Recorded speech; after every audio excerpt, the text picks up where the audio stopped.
everyone. Welcome to The Mill. This is our first episode of June, which the focus for us this month is Pride Month.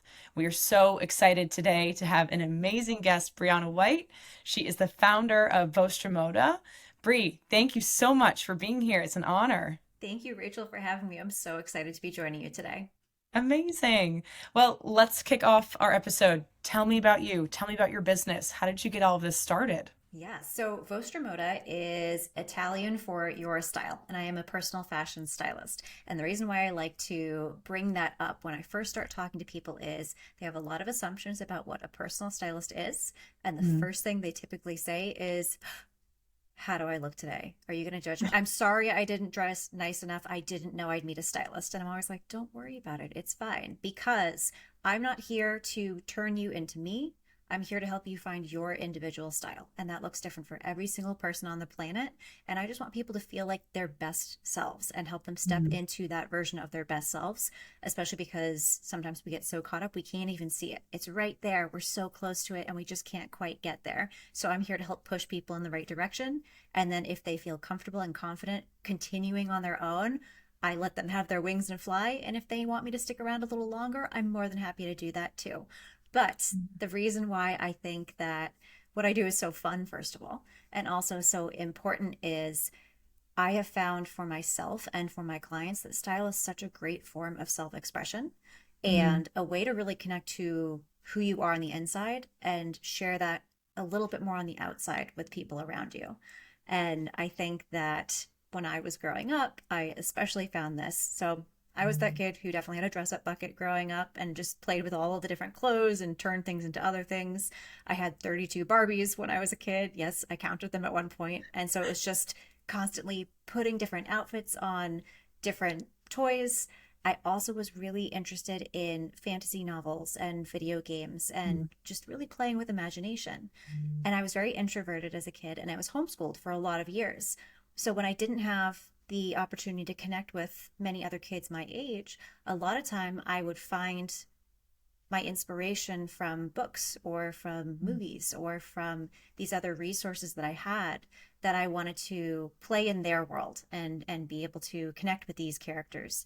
And sometimes that was dressing up like the characters from the books and going, well, I might not be able to live in medieval times and fight dragons and ride horses and do these exciting things, but I can dress like the character. I can take a little bit of what I have and get closer to that and build that connection to what I think that person is like. And I Mm. think that is still applicable now, but a lot of people lose that. We lose our imagination over time, or we lose that connection to it's okay to just play and have Mm. fun. And especially when it comes to getting dressed, we have a very solidified idea and expectation of what our clothing is supposed to do or what we're supposed Mm. to get from our clothing.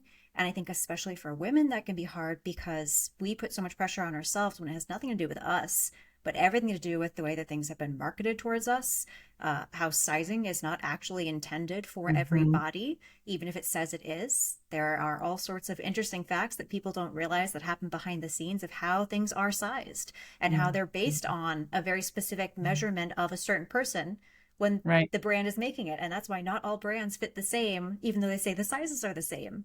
Right. So there's all these things that we feel like are fighting against us. And I want to give people the tools and the resources to know for themselves there's nothing wrong with you. You are amazing the way that you are.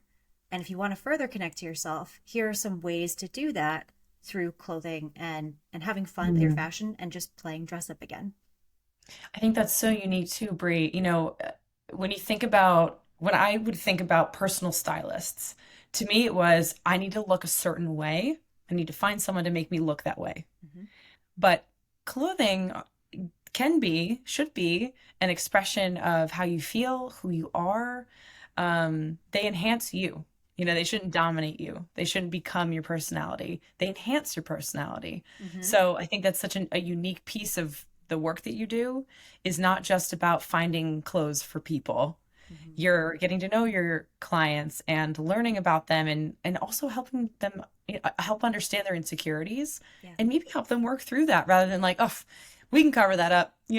Yeah, exactly. And that's always a big thing too that I think makes me a little different from some stylists that I've watched on TV even, because I think again from what people understand of stylists, a lot of it from my era was watching What Not to Wear. Like that was what we had for styling. Yep. And I have a love-hate relationship with that show because I think while they did have some great tips and guidance for the people that were on that show, there's not enough time realistically for people to process that. The biggest part for a lot of people when I work with them is going through items and letting go of things that are no longer serving them, whether it's because Mm-hmm. they don't fit anymore, or even if they do fit, but it just doesn't match who they are because we evolve over time. We're always changing, we're constantly growing. It makes sense that we would outgrow our clothing when it comes to what really helps us express ourselves or feel our best. And we can have a lot of guilt around that, whether it's, well, I spent so much money on this thing, or I only wore it once, or I never wore it, or it was given to me by this person and has this memory attached. Mm-hmm. Whereas on those shows, they would just take that and dump it in the trash and then be like, okay, you're moving on, next thing. Right. You can't do that. You need the time to process if you really want to make those steps forward. And you Yeah. also need to replace that with something. You can't remove something without replacing it with something new. And I don't mean replace it with a new item. I mean replace it with a new memory, replace it with a Mm. new feeling and a new goal that you can work towards instead. So there's a positive reinforcement and not like you feel like you're losing something in the process. So there's Yeah. so much mindset that goes into styling, I feel, and that doesn't always get touched on. So it's a big part of what I do with my clients is making sure that we have those opportunities, we have that time and that space to work through some of the mindset process, and Mm. that they feel good as we go through, and we don't move forward until we have a better understanding of where we're at and they're ready to, because it takes time. Right. So when you're working with your clients, like day one, what's your process of bringing them that first outfit? Yeah. It's interesting that you say that because depending on how I work with clients, the first thing I do with them is I have these worksheets that I go over, which is all about the mindset side. So before we Mm. even get into their closet or really talk about what style inspires you, I want to know who inspires somebody, because Mm. we are so we take everything from the outside around us, and that helps to contribute to who we want to be, what we're inspired by, what our goals are, how we connect to others. And a lot of times that's reflected in the way and the steps that we are Mm. taking to become that person. So that's one of the worksheets that I go through with somebody. And then also helping them figure out what their style words are, Mm. because if you don't even know what you want, Mm. then how are you going to be able to make those decisions when the time comes for how do you feel about this outfit if they have no clue where they're going to start with that? So I make Yeah. sure that we've curated what are your style words individually, what resonates with you, and not just the fashion terms that people might know, but specifically your personality. What are your values as a person? What really speaks to you? Because you can say I want to feel confident in your clothing, and people are going to know what that means for them individually and know like confidence looks and feels like this type of article of clothing. And if that Mm. becomes part of your style word as we're going through pieces, if I have someone try something on from their closet and they're like, it Yeah. just, I don't quite get it, but I don't love it, like, that's okay. Let's look at your style words. Does it make you feel confident? And if they go, it really doesn't. It's like, that's why, because these are the goals you have for yourself and it's not Mm. meeting the criteria you have set for yourself. So, the first Right. step before we even try on an outfit is helping to discover what's important and what are your goals when it comes to how you want to look and feel in your clothing. And then when I it love comes that. to putting that outfit together, it tends to be more like a compass, is I think the best way to describe it, because it's it happens, but it's not likely that the very first outfit I put together for someone is going to be like 100% Mm. this is exactly what I was That's looking it. for. I'm so happy. It's supposed to be a direction, right? It's a Mm. this is good, but I want less of this or more of this, or could we head in this direction? And it gives me a starting point and them to acknowledge, great, we've taken the first step and now we know which direction to go from here. Because again, this is a process that I want people to make sure they take their time with and understand so that they can replicate it themselves when we're not working together anymore. Because Mm. I want them to feel confident to go out and go shopping themselves after this, or go in their own closet and go, I put together an outfit on my own and it looked so good and I got so many compliments. That's fantastic. That's the best thing I could hear as a stylist is you felt so good about what you learned from this process that you applied it to yourself and you just went out and you soared. That's fantastic. Yeah. I love that. And I think that is a really unique thing about what you offer, that it's more than just the clothes. And I love that you spend the time to really get to know your clients because if they're hiring a personal stylist, it's likely because they already have acknowledged that they are struggling to do that themselves. Yeah. So to have someone that can help point them in the direction and work through that with them, I see that as being like, oh yeah, of course, this is what we're here to do. You're not just going to solve my problem and immediately pick out all my outfits that I'm going to love. This is a collaborative experience. Right. I think people right now, we live in a world where um, people are either struggling with their identity, maybe they're struggling to feel comfortable in their environment to be their true identity, Yeah. or maybe they're being discriminated against for the identity that they want to present as. Yep.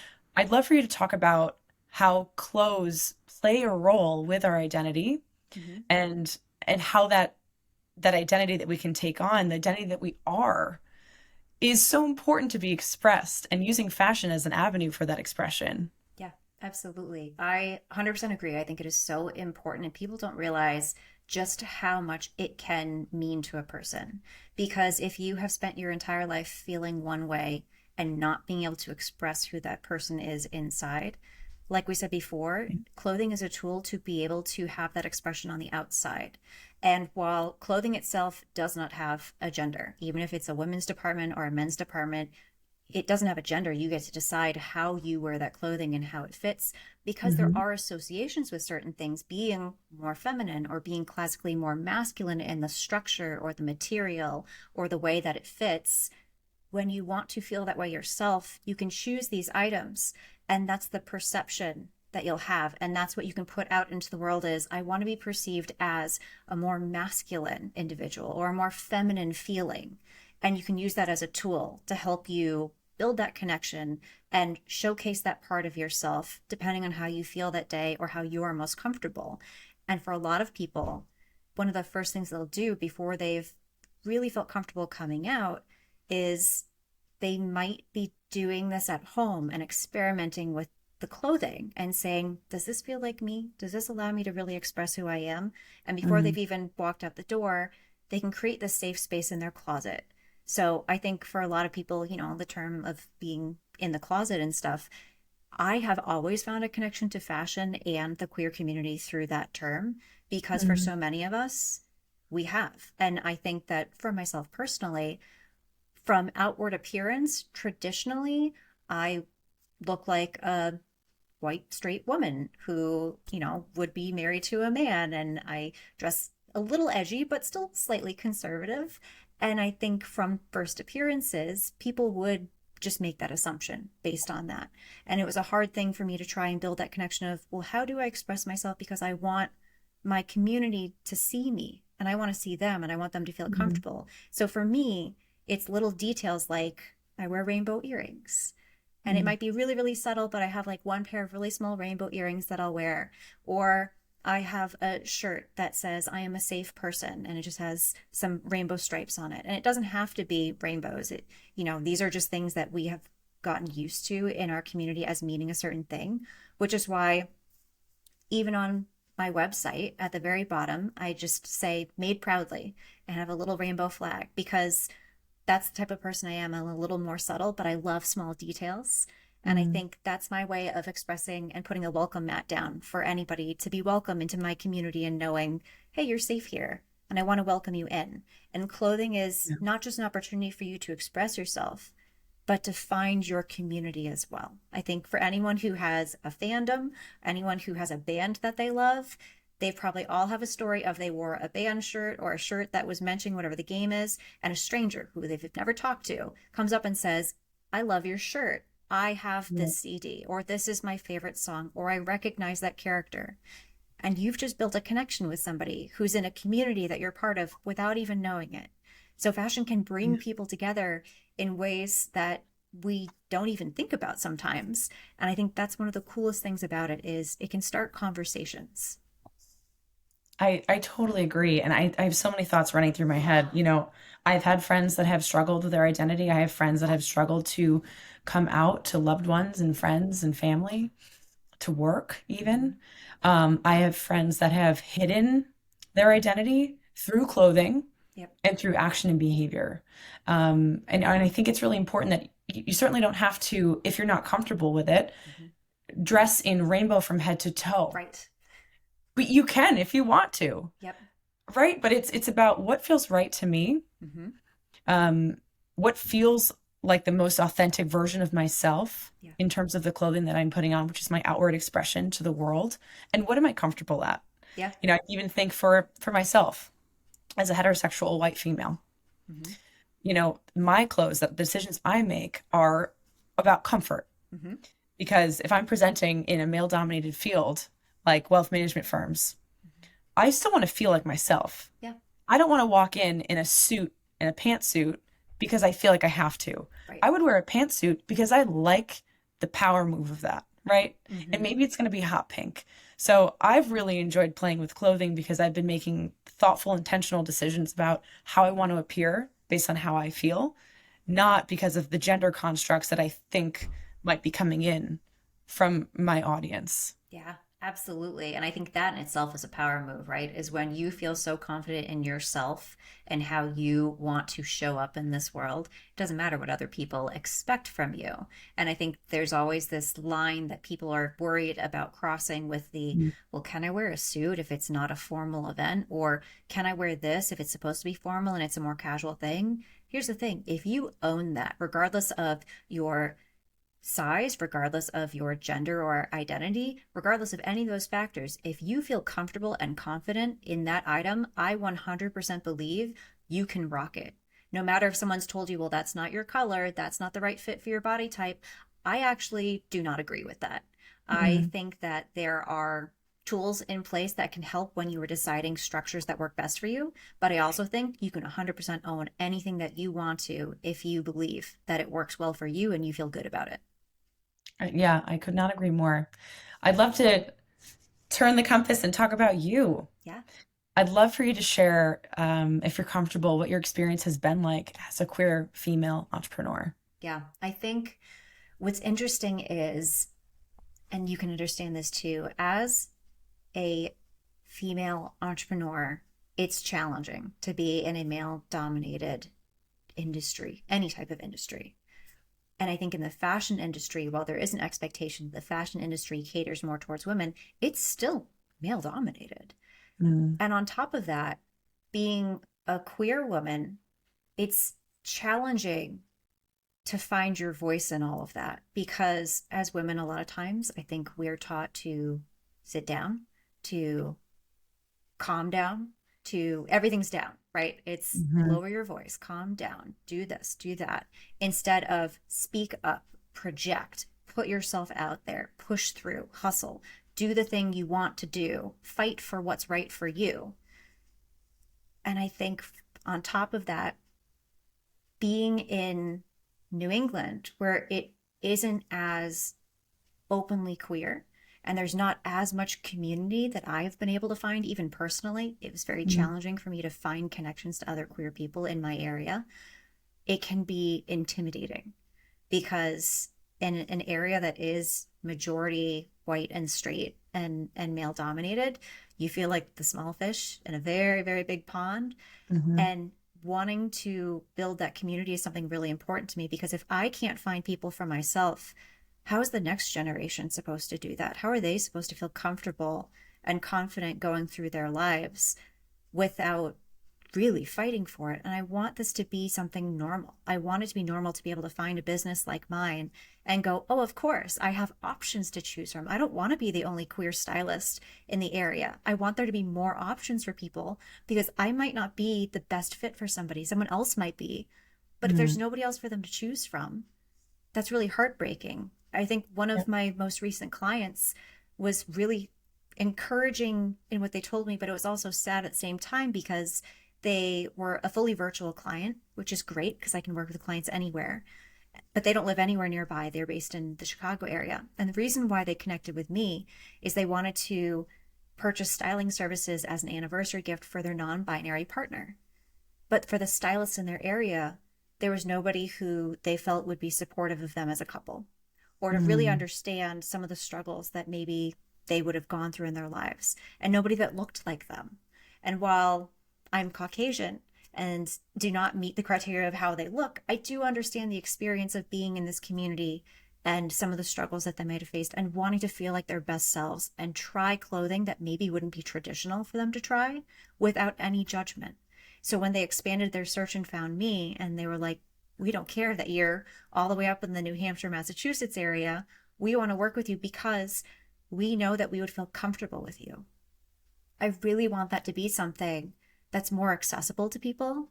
And so while I love that I was able to support them, the fact that they had to search so much to find somebody like me is heartbreaking to me. I want this to be an easy thing for people to go, of course, that person in my town, not, hey, is there one in my state or maybe the state over?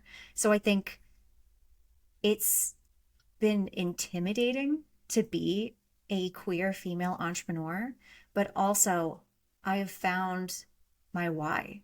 The reason why I do this is because I want other people to have the opportunity to be seen and to feel confident.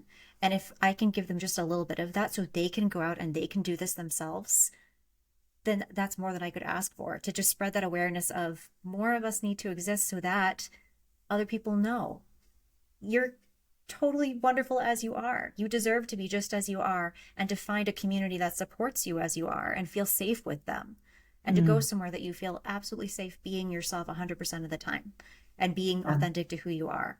So I think being able to build more businesses and have more relationships and build those connections so that we could just keep growing as a community and sharing that love for one another and supporting one another, I think that is, while challenging, it also is a reason why I want to continue doing this and expanding. This is a PSA to all New Hampshire-based businesses that we need to fix this immediately. New Hampshire is a fairly diverse state, but I don't think that there's quite enough support even for people of color. Yes, I agree. A lot of companies want to have DEI initiatives, but it's very surface level. A lot of companies want to be supportive of the LGBTQ plus community, but it's also kind of surface level. So Yeah. if anyone's watching, please connect with Brianna White. Please connect with me.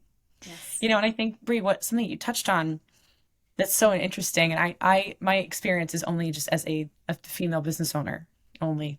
It's a huge accomplishment. I'm very proud of it. Yes.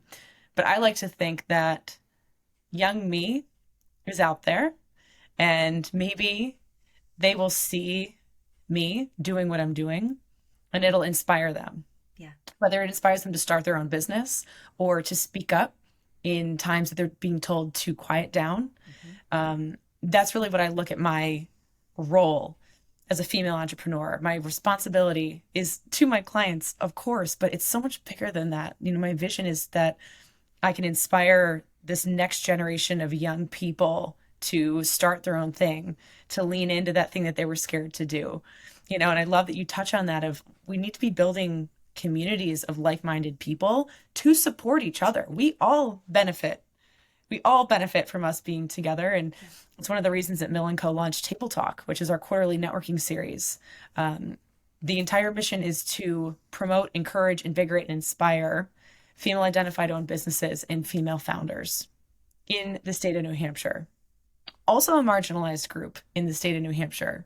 Mm-hmm. So by creating these little movements, little mini movements of involvement and intentional networking and connecting people together, I do believe that we will get to a place where we're not going to be saying like, oh, well, I don't have support in my community. Right. Yeah, I 100% agree with you on everything you just said. And I think it's so important, and it can be terrifying to be like, but there's no one else like me out there. And I think Yeah. that was my first thing when I first started my business. I focused on just working with women because traditionally that's, I think, what most people find is Yeah. stylists work with female clients, and that was easy, right? It's not what I wanted to do though, and I had a really hard time coming with terms of who do I really want to support? I want to support my community. I want to support the queer community, regardless of how they identify. I work with all genders and non-genders is how I want to describe what I do, because people have a hard time thinking about that. They're like, you Hmm. work with women. And I'm like, I work with men, women, and People. non-genders. I work with Yeah. people. Right. Yeah. And it's like, well, you have to niche down. And while I understand that for the business terms of trying to be more specific, I realized my ideal clients are like me. And like you said before, I think it brings tears to my eyes. It's the idea of think about the younger version of you. What would they need? What do they Hmm. need? How do you support that person? Because they exist out there. It's not just you from the past. There are versions of you from 5 years ago, 10 years ago, 15 years ago that are out Yeah. in the world right now looking for help and support and community. And when I looked back and realized how I hadn't found that community, and I thought to myself, how do I do this? And people go, Mm. move to Boston, move to New York. That's where your style clients are. That's where the queer people are, these big cities. And I said, but I'm in New Hampshire and I'm a queer person. I know there are other people out here. I don't want to Yeah. leave. I want to expand. I want to create opportunities that people can come here no matter where they are. And that's Hmm. why I think, like you said, giving the opportunities and building those networks, building those communities where you are is so important. Because, yeah, you could just pick up and go somewhere where things are already happening, but that's not changing things. That's not creating new opportunities for the people right here who don't even know they need them until they see Yeah. it for the first time. I think it's one of the greatest roles that I've taken on in 5 years of owning this company is becoming an ally and an advocate. And as more time passes, as I run Mill and Co., the more that I realize I really think that that's my purpose. We do a ton of great work for clients, but the work that I feel really empowered by are the little messages I get on LinkedIn from the young female students that attended my Women in Business conference presentation through UNH. And these girls are just messaging me and saying, like, I just want you to know I am so inspired. My butt is on fire. Like, I'm ready to do this. Like, you've just made me feel so good and that it's possible. I like what I do. I'm not super special. I don't have superpowers. I just worked really hard and I didn't give a shit if people are like, if people told me the same thing, Brie, you have to niche down. Yep. You can't be industry agnostic. You have to niche down. And rather than doing that, we stayed industry agnostic, but niched down on our process. Yeah. That's our niche. How we approach things is niche Mm-hmm. and unusual and super unique and really valuable. And that's why we've been successful for 5+ years. Yeah. That's amazing. And I think that in itself is a message people need to hear too is don't just follow the status quo. I think a big part is you have to try something. You have to try it and figure out if it works for you. Even if someone else is Right. like, this is the formula, plug and play, and that's what you do it, might not work for you because you might have a better format for you personally. And that's what makes your business unique, which is why I think that my business is unique, not because I'm a queer stylist, but because I focus on the mindset first. And because I know how impactful it is when you feel a certain way about your clothing, before we even get into the clothes, you have to figure out how you want to feel in it. And I think Mhm. my process of going over that with clients, it shows them from the get go, before they try on that first outfit, I care about how you feel at the end of the day, not just how you look, because looks are going to change, the material items are going to fade, but how you want to feel and just giving yourself the opportunity to acknowledge that you deserve to be valued for who you are. And you're also valid in feeling however it is you feel during this process. That's something that I think people don't get in other areas of their life. Mm. And especially with personal styling, it's personal for a reason. Right. And I have a lot of friends in the queer community, and I know that even in different stages, whether they had just come out or it's been a while, even if they're fully owning their identity and who they are and how they present, there's still kind of that underlying hesitation Yeah. in the same way that I think I struggle from imposter syndrome. Like, I feel very confident. I love who I am. I own who I am. I project that daily. You bet your ass I also have imposter syndrome. And so I think that we all kind of have that little voice that lives inside of us. And I think especially in the queer community, particularly if you live in an area where you don't have as much community support as maybe a big metropolitan city, Mm-hmm. it is so important that businesses like yours exist. Because whether you're in the queer community or not, if you're struggling from isolation or feeling alone, feeling like you don't have support and community, Mm-hmm. you're more than a stylist for clothing. You're a shepherd for their emotions and their life, and you're helping to guide them into a place of self-awareness, acceptance, and love. At the end of the day, that's all I could really want for anybody, whether I work with them or Yeah. not, is everyone deserves to be seen, to be heard, and to be accepted for who they are. Period. Yep. I'm going to end the episode on that very powerful statement, Bree. Thank you so much for joining us. For everyone tuning into the mill, this is our first episode of June. We're very happy to be celebrating Pride Month with some incredible people. Bree today, and a very exciting guest coming up in a few weeks. Thank you as always. If you are interested to learn more about Vostra Moda or Bree White, please check her out. She is linked in the comments here. I strongly encourage you get in touch with her and connect. Bree, thank you so much for joining. Thank you so much for having me, Rachel. I really appreciate it.